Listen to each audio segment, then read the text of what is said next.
চুপ চুপ, ঠান্ডা হও, ঠান্ডা হও। চুপ বন্ধ করো। ঘুম ঘুম ঘুম।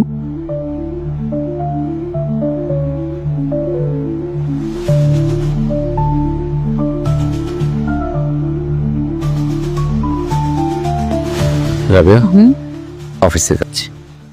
সাবধানে যেও। বাবা অফিসে যাচ্ছ? আমি ভাবছিলাম আমি তোমার সাথে আজকে অফিসে যাব।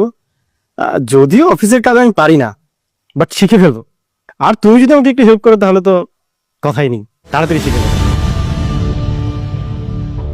বাবা আমাকে 5টা মিনিট সময় দাও, আমি ড্রেসটা চেঞ্জ করে তারপর হলে একসাথে গেলাম। রাবিয়া, আমি গেলাম।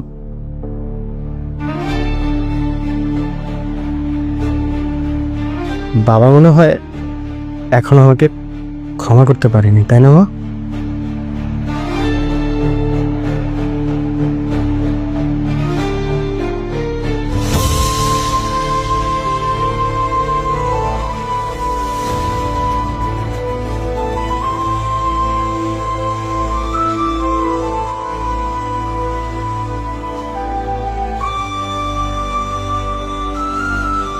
কই এসো, ভাত বেড়েছে, তাড়াতাড়ি এসো।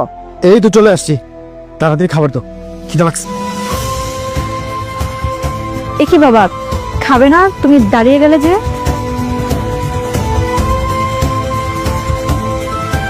বাবা মনে হয় একই টেবিলে আমার সাথে বসে খাবে না। তুমি দাঁড়ালে কেন? তুমি বসো।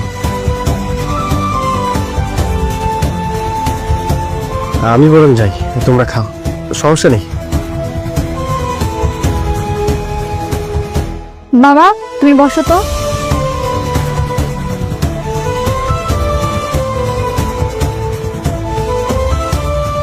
বৌমা, তুমি আমাদের সাথে বসে যাও।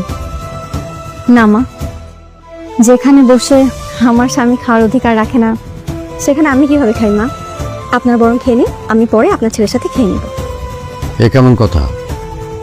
তোমার স্বামী আমার সঙ্গে বসে খাওয়ার অধিকার হারিয়েছে তার নিজের দোষে, তুমি তার কোনো দোষ করনি। বসো। জি বাবা, মানছি মানুষ মাত্রই তো ভুল, আর ফেরেশতারা তো আর কোনো ভুল করে না। তবে ক্ষমাকারীকে আল্লাহ ভালোবাসেন, ক্ষমা করার মহৎ গুণ বাবা।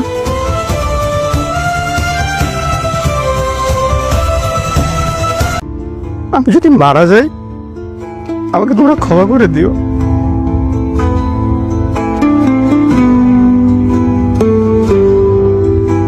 আমার উপরে কোনো রাগ তোমরা রেখো না। বাবা আমার অসন্তুষ্টি নিয়ে মারা গেলে পরকালেও আমার জাহান্নাম ছাড়ার কোনো উপায় হবে না।